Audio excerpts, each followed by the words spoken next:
on the next episode of Appalachias Deadliest, the most notorious outlaws in Tennessee history.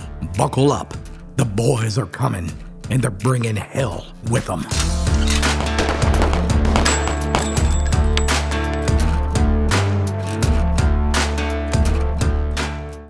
One of the most deadliest feuds in Appalachian history was the Sutton-Barnard feud in East Tennessee. The violence shocked the nation and made history in the American criminal justice system. Buckle up for this incredible true story.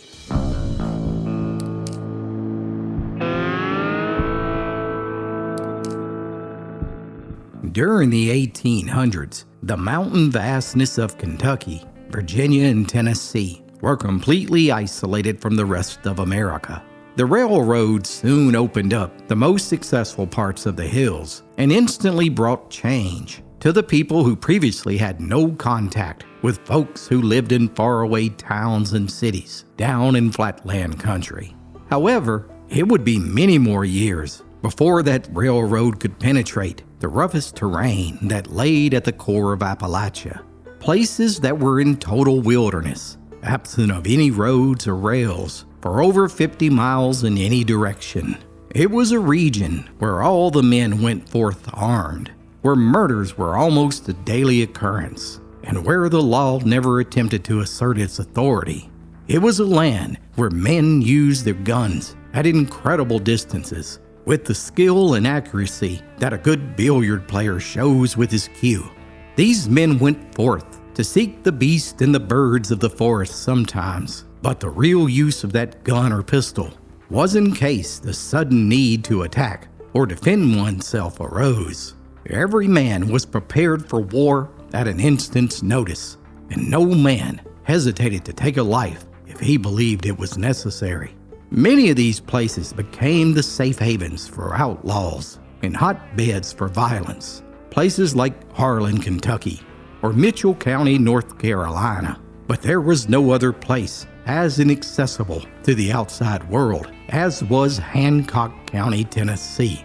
Located in the northeastern corner of the state, it consisted of several high mountain ranges just south of the Virginia border. Travel across the mountain roads was difficult in good weather and nearly impassable in rainy or wintry conditions.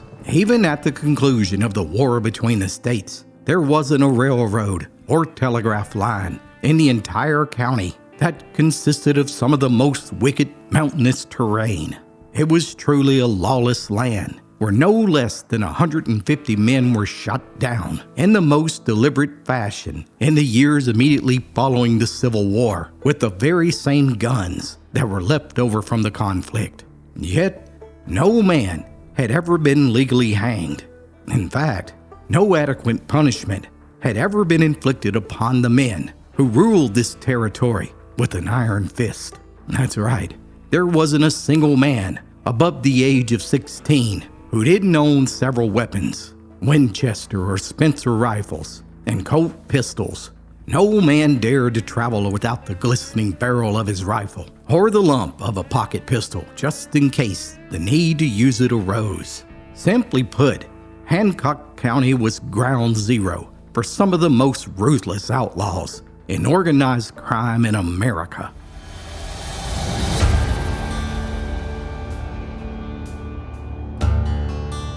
And of all of the men to carry a Winchester strapped across their back and another on their horse, no man was more feared than the one and only Henley Sutton.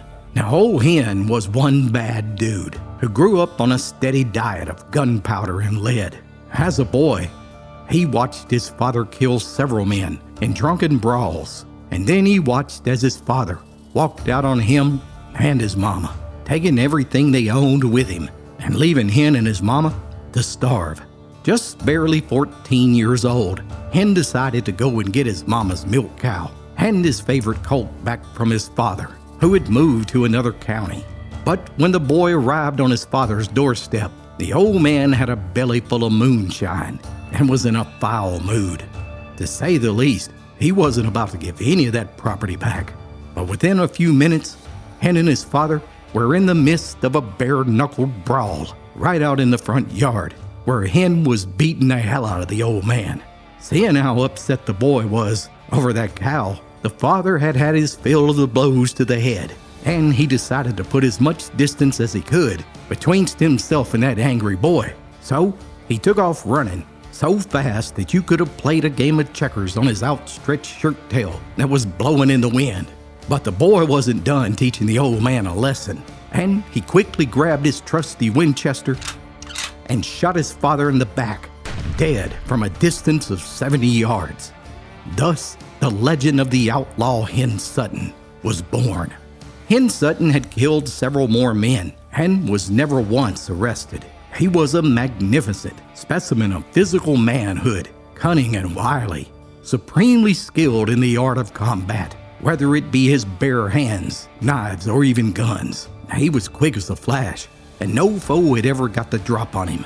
For Hen, the draw of his weapon and the pull of his trigger were simultaneous, and he never once waited for an overt act from a would-be rival before he took the offensive.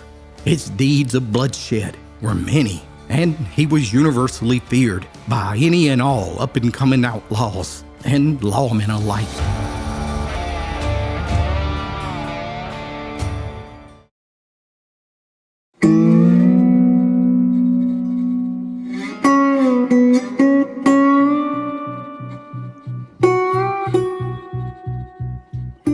Speaking of the law, they feared Hen Sutton so much that they made him a stunning offer. You see, they were well aware that Hancock County was overflowing with outlaws, and that no lawman had a chance of enforcing law or order, so they made Hen Sutton a U.S. Deputy Marshal. And as a thank you, they gave Hen a government license to operate his moonshine distillery.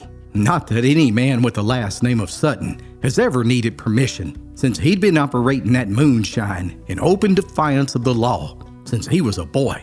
But nonetheless, the arrangement seemed to benefit the law, because since Hen Sutton was now a lawman, they didn't have to try and arrest him each and every time he killed a man just because Hen took a notion to do so. And also, now that his moonshine still was legal, the officers didn't have to risk their own lives to try and stop him from operating it. That's right, by the 1880s, Hancock County, Tennessee was the lawless frontier, and Hen Sutton was its sheriff, enforcing his own brand of law and order with healthy doses of hot lead and bloodshed. Yet, for all of the violence, perhaps the one thing that was respected above all other things was property. Aside from family, nothing was more sacred to a man's liberty than his home, his farm, and his livestock. Now, Mr. Sutton lived near Dotson Spring, which had some of the sweetest tasting water, perfect for his distillery operation. He owned a huge amount of land that backed up to a mountain we now call Troublesome Ridge. Now, Troublesome Ridge was given that name by locals for a good reason that I'm about to tell you about. You see, families lived in the valleys and the hollers that backed up to the ridge on both sides. One might think that that physical barrier made for clear property lines, but that wasn't quite the case.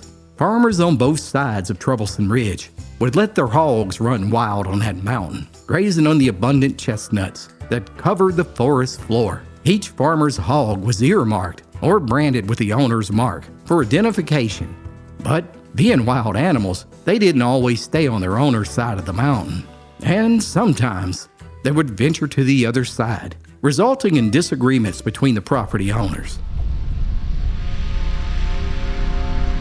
One such family was the Barnard family, who owned a substantial amount of property on the south side of Troublesome Ridge. Now, the Barnards, well, they were a hardy bunch of Winchester-toting mountaineers who loved to fight at the drop of a hat, so much so that many times they would drop the hat themselves. In reality, the Barnards were several families who all bore the same last name and lived side by side in a compound, forming a virtual militia that always defended other members of the family in times of turmoil. Unfortunately for the Barnards, the property owner on the opposite side of the ridge from them was none other than Hen Sutton. And truth is, Sutton didn't care too much for that Barnard clan. And the two sides had already had a long-standing disagreement about exactly where the location dividing their properties was. Once, two Barnard boys approached Sutton and tried to negotiate an amicable solution to the problem. But Sutton wasn't the type of man to bargain, and he promptly beat the hell out of both boys and threatened to shoot both of them if they ever dared to cross to his side of the mountain again. A couple of months later, a hog belonging to the Barnards strayed over to Sutton's side, where the old man promptly made bacon and ham out of the critter. And this infuriated the Barnard boys, all of whom were about 20 years of age, and for good reason. Throughout history, there have been a good number of men killed over hogs. Now, the Barnard boys were led by Big John and his two brothers, Anderson and Eliza. And then there were their two cousins, Little John and Clinton. All five of them were bound by blood and had ruthless reputations for anyone who disrespected their family. But even with 5-against-1 odds in their favor, they had enough sense not to challenge Hen Sutton to any type of fight. Such was life living next to Troublesome Ridge, and for the most part, the wall of earth and rock had kept the two rival families from bloodshed. But that would all change in the fall of 1888.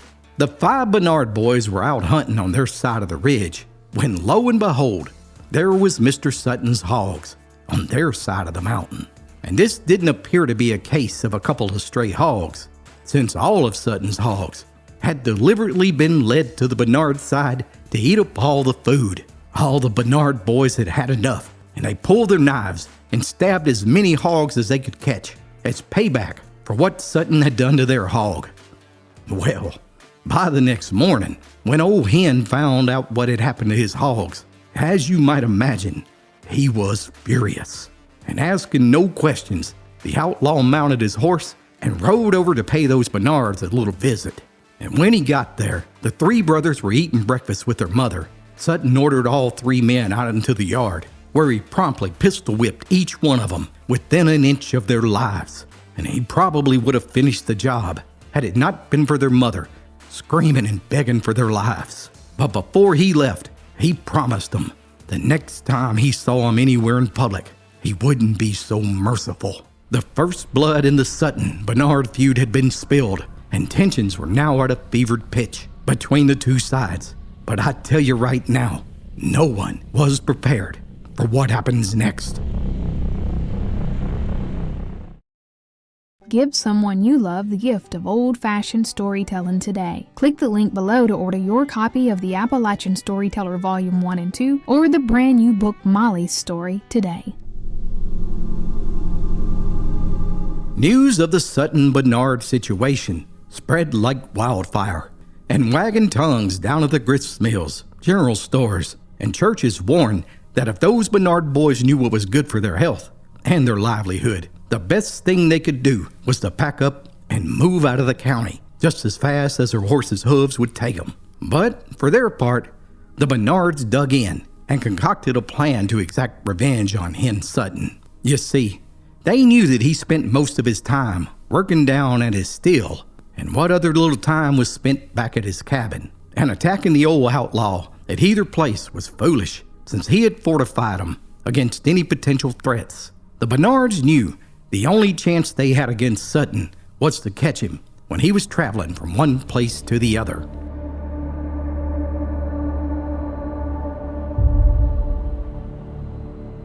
It all came to a head on Saturday, January 12th, 1889. All 5 of the Barnard boys had set up an ambush point along the main road that ran at the base of Troublesome Ridge, in between Sutton's distillery and his cabin. A large tree had fallen, where the base of the tree was uprooted, providing the perfect spot for the Barnards to lie in wait for Sutton to pass. And sure enough, just around sunset, a set of hooves could be heard approaching.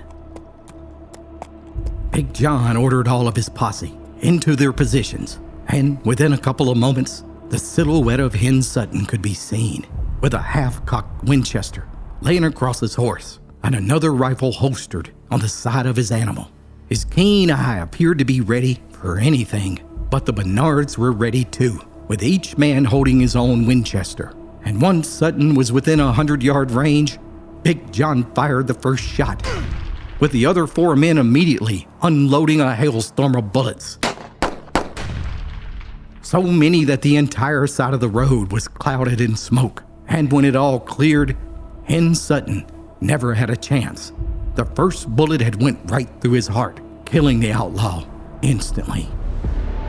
But they weren't so sure, and as the Barnards approached his lifeless body laying in the road, they weren't taking any chances. And then they all unloaded another round into Sutton, tearing through his shoulder, his legs, and even through his skull.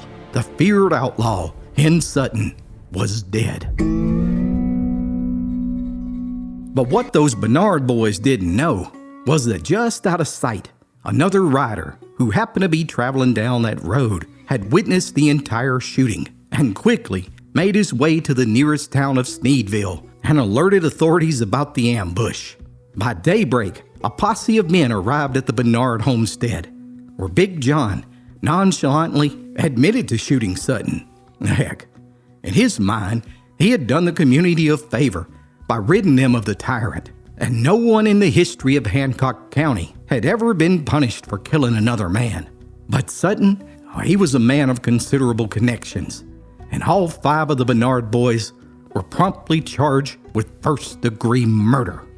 Now I need to make sure that you understand that this wasn't your typical run-of-the-mill murder case. In fact, it would turn out to be a spectacle that captured the entire nation's attention, with more twists and turns than the tail of the dragon. That's right, the news of the sensational trial spread all across America overnight. You see, this was the first time in American history that 5 men were now facing the gallows for the killing of a single man. Never in the annals of the American criminal justice system had this happened. It was truly unprecedented. And the arrogance of the Barnard boys was front and center of it all. Yeah, they committed the deed, and they were darn proud of it. They made no bones about it. And they blazingly boasted that no man in Hancock County, Tennessee had ever legally been hung, let alone 5. No, there was nary a reason for them to worry about it. Furthermore, the mountaineers in East Tennessee were largely in favor of letting the Barnard boys go. After all, the last fellow who was convicted of killing his father-in-law had received a stiff fine of $3.50. Oh well, anyhow, the Barnard boys were held in the Knox County Jail for the next 9 months as they awaited trial. And finally, in October of 1889, represented by some of the finest legal minds in the state, a battle between the prosecution and the defense was waged in front of a packed courthouse. For weeks, the testimony went on before the decision was placed in the hands of the jury. And 2 days later, the verdict was read in a courtroom so quiet that you could only hear the occasional shuffle of a boot. We, the jury, find all 5 defendants guilty of the first-degree murder of Henley Sutton, and we recommend to the judge a punishment of hanging by the neck until each man is dead. None of the Barnard boys so much as batted an eye as the verdict was read. Instead, they remained defiant and stone-faced. Their attorneys immediately appealed to the Tennessee Supreme Court, but the verdict was upheld, and then all 5 men's date with the gallows was set just 2 days before Christmas. All across America, people in towns and cities applauded the courage of the judicial system to finally grow a pair and punish the outlaws who've been terrorizing Appalachia for decades. But back in those East Tennessee hills, over 1,000 registered voters delivered a petition to the governor of Tennessee asking him to reduce the punishment of the men to life in prison. Well, anyhow, when December 23rd finally arrived, just minutes before the execution, an official letter from the governor arrived where he granted full pardons to both of the Barnard cousins, and he reduced the sentence to the 3 Barnard brothers to 5 to 10 years in prison. Never before had an elected official overturned the will of the people and the judicial system. Editorial boards across the country bemoaned the decision and called for the impeachment of the Tennessee governor. But those good old boys in Tennessee, they didn't really care what folks in those northern cities thought about the way politicians down south handled their business. So, in a stunning turn of events, after serving only 5 days in prison, Tennessee Governor Robert Love Taylor issued a full, unconditional pardon to each and every one of the Barnard boys. They simply grabbed their hats and their gun belts and walked out of prison as free men. The irony of this story is that the governor probably felt confident that the Barnards had learned their lesson and surely they would return to their home as reformed men. But I tell you right now, nothing could have been further from the truth. Upon their return to Sneedville, they returned with a posse of additional men and shot up the entire town, looking for the father-in-law and the son of Henley Sutton, the last two males of the Sutton family. The father-in-law was hidden for days until the Barnards finally ended their siege on the town. The following Sunday, like all outlaws of the day, the Barnards attended church services down at a rural Baptist church. However, their unexpected presence at the church caught more than just a few men off guard. Because there in the front row was Henley Sutton's son, and there was one last score to be settled in the Barnard-Sutton feud. The Barnards sat at the back of the church and waited for the service to conclude. The poor old preacher was sweating something fierce as he mumbled and stumbled through his sermon, and when he was done, instead of taking his usual spot at the entrance to shake the congregation's hands, he promptly snuck out the back door during the prayer, mounted his horse, and disappeared as soon as the final amen was said. Churchgoers poured out of the church, nearly running over each other, in an attempt to not get caught in the potential crossfire. In the meantime, the Barnard boys had positioned themselves at every possible exit. There was nowhere to hide. But you see, the young Sutton boy had learned a thing or two from his father, and that was never to wait and let your enemy attack first. And in a flash, Sutton unleashed 3 balls of hot lead across the sanctuary, striking Big John each time in the back and sending him crashing to the ground. A gun battle then ensued between Sutton and the Barnard boys.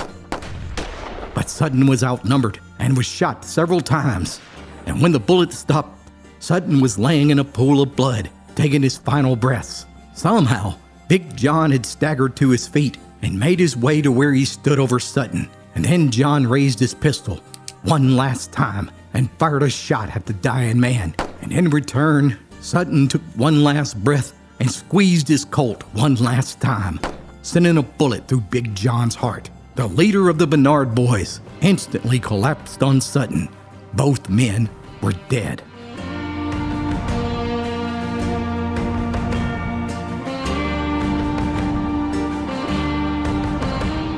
The Barnard-Sutton feud was one of the most bitter feuds in Appalachian history, yet most folks have never even heard of it until now. The next 20 years would see several more killings between the two families, as each faction sought revenge. Even today, the echoes of the violence between the two families are forever etched in the mountains of Hancock County, Tennessee. Just look on Google Maps, and there you'll find Barnard Hollow Road, Barnard Hollow, and the mountain that started it all, Troublesome Ridge. Most folks today don't have a clue how these places got their names. But now, in the words of a hero of mine, you know the rest of the story. Let me know what you think about this story in the comments below. And, as always, be sure to like and subscribe for more true stories from Appalachia's past.